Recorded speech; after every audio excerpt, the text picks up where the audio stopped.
Shalom e bem-vindos a Via Rapta Israel, uma frase do hebreu que significa amarás a Israel. Esperamos que vocês fiquem conosco durante os próximos 30 minutos, porque nosso professor Dr. Baruch vai compartilhar um estudo expositivo da Bíblia. Dr. Baruch é professor titular no Instituto Zera Avraham, com sede em Israel. Ainda que todas as aulas no Instituto são dadas em hebraico, o Dr. Baruch fica feliz em compartilhar este estudo semanal com dublagem em português. Para mais informações sobre nosso trabalho em Israel, visite nosso site amarasaisrael.org. Fiquem agora com o Dr. Baruch e a aula de hoje. Quando uma pessoa tem objetivos incorretos, sua maneira de pensar será incorreta. Isso significa que não será capaz de entender de forma adequada a revelação de Deus. Se encontrarão com coisas nas Escrituras, mas não poderão perceber essas coisas de forma correta.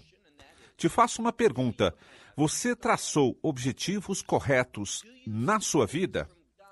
Busca ver as coisas com a perspectiva de Deus? Se não é assim, você tomará más decisões, e essas decisões te colocarão no lado contrário ao Deus vivo. E ao invés de encontrar bênçãos na sua vida, encontrará o desastre. Talvez um desastre eterno. Dito isso, pegue sua Bíblia e vamos comigo ao livro de Mateus, capítulo 12. Evangelho segundo Mateus, capítulo 12. Concluímos na semana passada com uma famosa declaração de Yeshua, quando ele dizia que seu jugo é leve e sua carga é suave. Isso nos indica que ele é um Salvador bendito, que quer o melhor do melhor para seus seguidores. E se nos submetemos a ele e seguimos a sua palavra, a liderança do seu Espírito, ao final descobriremos, o que não significa que não atravessaremos tempos difíceis, mas no final descobriremos o que é bom. Um conceito muito importante na Escritura é que algo que é bom, muito bom, é a palavra bíblica menuhá, que significa descanso. E quando falamos sobre descanso, não só nos referimos ao descanso físico, como tirar uma soneca ou dormir num sofá, relaxar e coisas nesse estilo. Estamos falando do conceito bíblico de descanso, e isso significa estar no lugar correto, ter o contexto e a mentalidade correta, entender os fatos de maneira correta, com o fim de que possa receber as bênçãos de Deus, as instruções de Deus, o poder de Deus e possa fazer o que é correto. Já vimos nas Escrituras que há uma relação entre a palavra menuhá, descanso, e o sétimo dia em hebraico, o sábado, também chamado de Shabat. E vemos algo que o primeiro que ocorreu biblicamente, quando lemos em Gênesis, depois que Deus criou o ser humano. Recordem que a Escritura diz que ele os criou, homem e mulher, criou o ser humano. E o primeiro que esse casal fez foi desfrutar o sábado. E isso nos diz algo. O Shabat não é um prêmio por 6 dias de trabalho. Assim, é como com muita frequência ele é considerado. Mas o sétimo dia, o Shabat, quando aplicamos corretamente em nossas vidas, se converte em uma fonte de preparação. É muito importante que Deus tenha criado a humanidade no 6º dia. Tradicionalmente se pensa, e a Bíblia confirma, que foi a parte final da criação. Assim que a humanidade, junto com Deus, desfrutou o 7º dia. Essa comunhão com Deus preparou a humanidade para o futuro. Assim que vemos biblicamente, de acordo com o livro de Gênesis, que o ser humano começou com o sábado, e isso o preparou para o restante da semana. Em outras palavras, Experimentar corretamente o Shabat é uma preparação necessária, com o fim de ver as coisas corretamente. Ser receptores da provisão de Deus, para poder viver uma vida frutífera e agradável para Ele. Isso faz a gente se perguntar, isso é realmente algo que nos interessa? Viver uma vida frutífera e agradável a Deus? Em Mateus 12, encontraremos muito conteúdo de como ter uma perspectiva correta. Leiam comigo Mateus 12, versículo 1. Aqui lemos: Nesse tempo, Yeshua foi, e isso é interessante. Por isso, o traduzirei na ordem exata das palavras. Lemos que Yeshua foi, e logo temos nos sábados. E está no plural, porque o termo sábado ou Shabat está no plural. Esta é a razão, porque vemos algo que não é uma exceção à regra. Vemos algo que, de fato, é a norma, ou a regra. Não é algo só para esse Shabat em particular, mas para cada sábado. Está nos ensinando um princípio que deveria ser corretamente compreendido para entender o significado da revelação, da verdade, com respeito ao Shabat, ao sétimo dia. Nesse tempo, Yeshua foi aos sábados, pelas plantações de trigo, e seus discípulos tiveram fome. Eles tiveram fome, mas não nos diz aqui que ele teve fome. Uma das razões, quando entendemos as regras para ensinar e interpretar de forma correta a palavra de Deus, vemos que essa escritura nos mostra uma dicotomia. Está marcando uma diferença entre Yeshua e seus discípulos. Está elevando a ele como sempre ele deveria ser elevado. Os discípulos tinham fome. Sigamos lendo, metade do versículo 1. E começaram a colher as espigas, ou seja, o que continha grãos. Essas espigas de grão, e comeram. Recordem que a Escritura é muito clara. Nos foi dito que é o sétimo dia. Estão passando com Yeshua pela plantação e tinham fome. E por isso fizeram algo. Colheram as espigas, que contêm os grãos, e removeram os grãos, e comeram. Mas recordem algo. Tudo isso está ocorrendo no dia de sábado. E isso é importante porque a pergunta que farão é essa. Eles estão transgredindo o sábado? É isso que devemos concluir? Devemos ter cuidado, porque o Messias, ele tinha um objetivo distinto nessa passagem. Veremos que Jesus, o que preocupa a ele, é a compreensão correta do que o Shabat produz em nossas vidas. Vou dizer isso novamente. Ele está preocupado que o sábado ensina, o que nos imparte, nos brinde uma correta mentalidade. Um correto contexto para discernir as coisas de forma correta, desde um ponto de vista de Shabat. Entendamos algo mais que talvez seja uma nova revelação para você. E é o seguinte, biblicamente, e falo do Novo Testamento, vemos uma conexão entre o sábado e o reino de Deus. Muitas vezes vemos, por exemplo, em Lucas 14, quando ensina sobre o reino de Deus, o faz à luz da observância do sábado. Isso é bastante comum no judaísmo, onde o reino de Deus é chamado de o grande Shabat. Por isso, vemos de forma tradicional e biblicamente. E devemos entender que há uma conexão entre o Shabat e o reino. Quando temos uma compreensão correta do sétimo dia, isso nos dará uma perspectiva correta. uma compreensão de reino.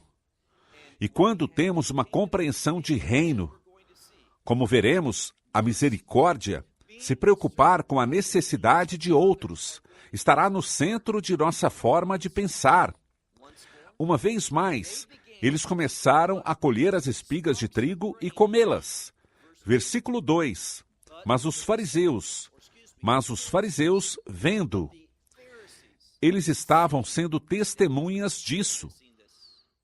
Disseram a ele, ou seja, especificamente a Yeshua, disseram a ele: eis aqui que teus discípulos estão fazendo o que não é legal fazer no Shabat, no 7º dia. Agora vemos o nascimento de um novo conflito. Notem a resposta de nosso Senhor e Salvador. Notem como Yeshua respondeu a isso. Versículo 3. Ele lhes respondeu, e não disse de uma maneira ruim ou com raiva. Não lhes respondeu de forma brusca, nem os repreendeu.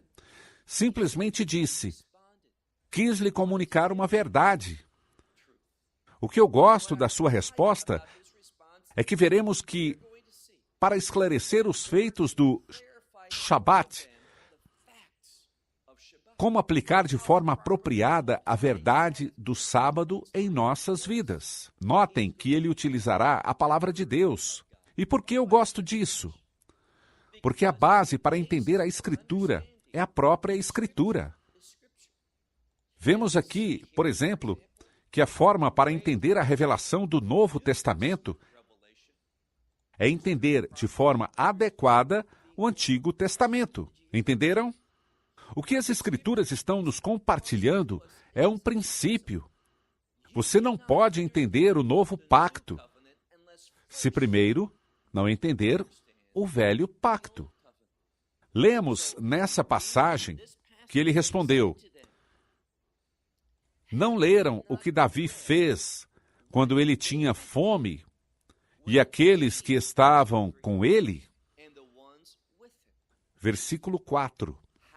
Como ele entrou na casa de Deus e ele, Lehe Rabanim, ou seja, o pão da presença.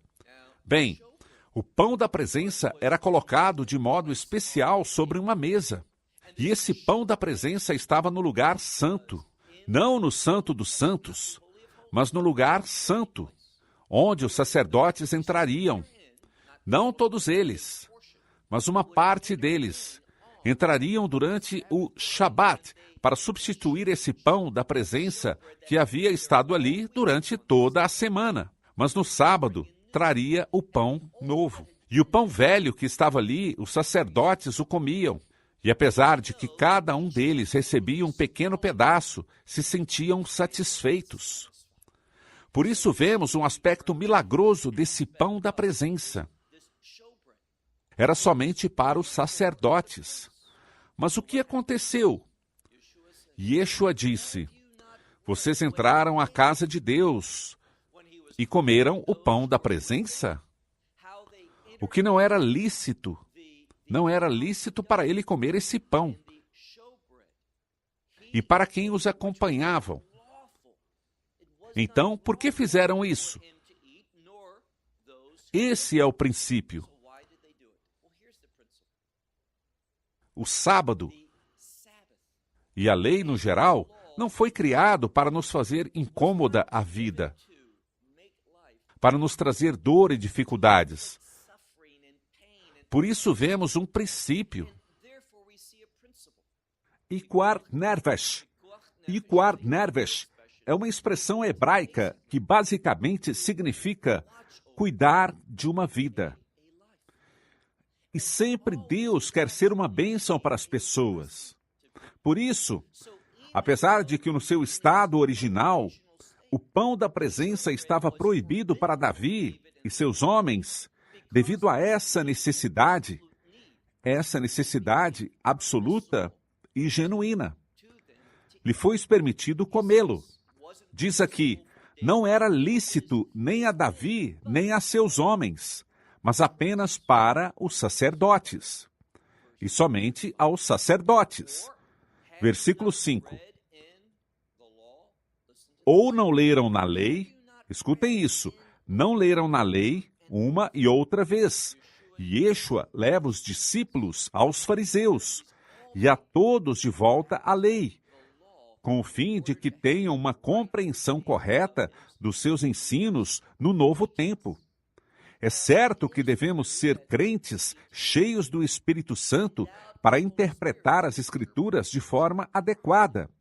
Mas o que vemos uma e outra vez é que a verdade do Novo Testamento é melhor compreendida quando temos um entendimento correto do Antigo Testamento. Por isso é que esses indivíduos que menosprezam a importância do Antigo Testamento e dizem, bem, esse, de certa forma, é de um nível inferior que o Novo Testamento.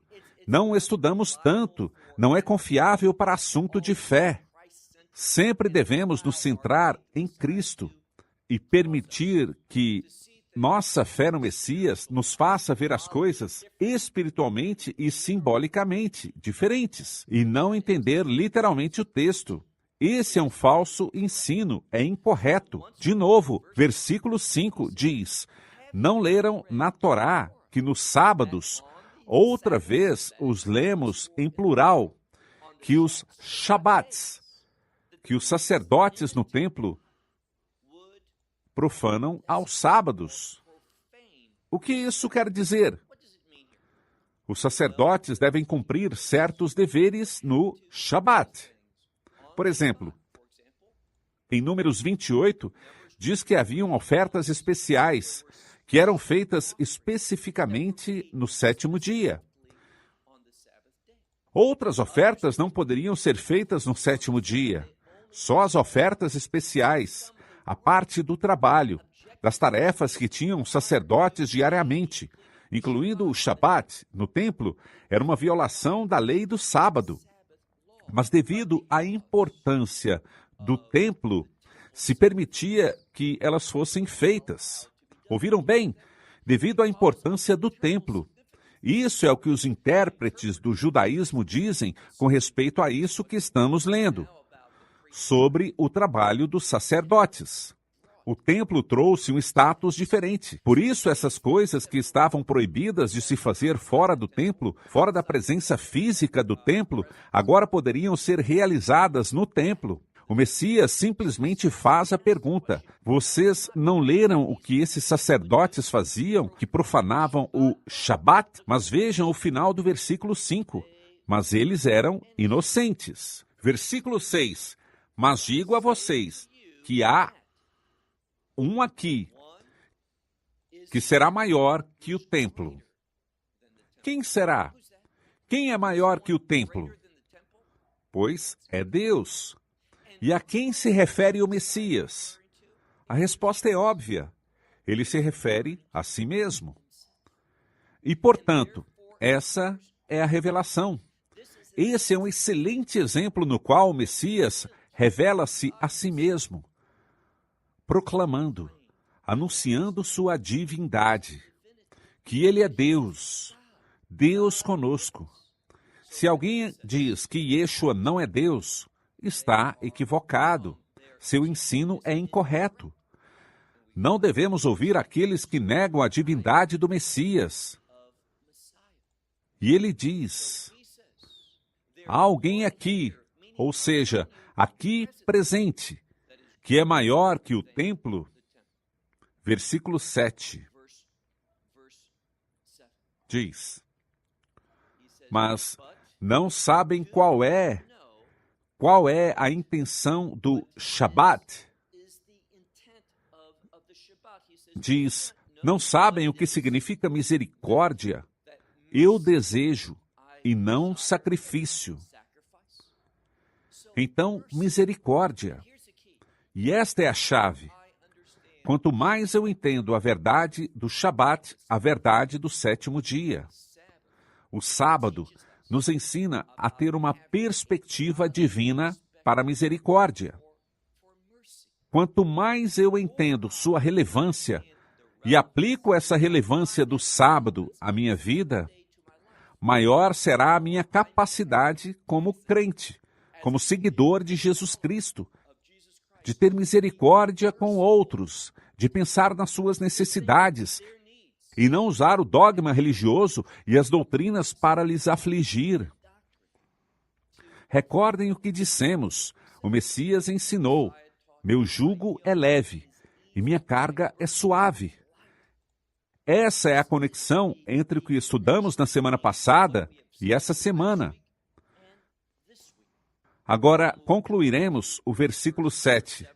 Diz: não sabem o que significa misericórdia e não sacrifício, para que vocês não condenem ou julguem aqueles que são inocentes. Quem são os inocentes? Os inocentes são efetivamente esses discípulos que fizeram justamente isso. Tomaram essas espigas e tiraram seu grão para comer. O fizeram porque tinham fome. E isso é uma necessidade genuína. E provavelmente isso fala da rejeição que eles enfrentavam.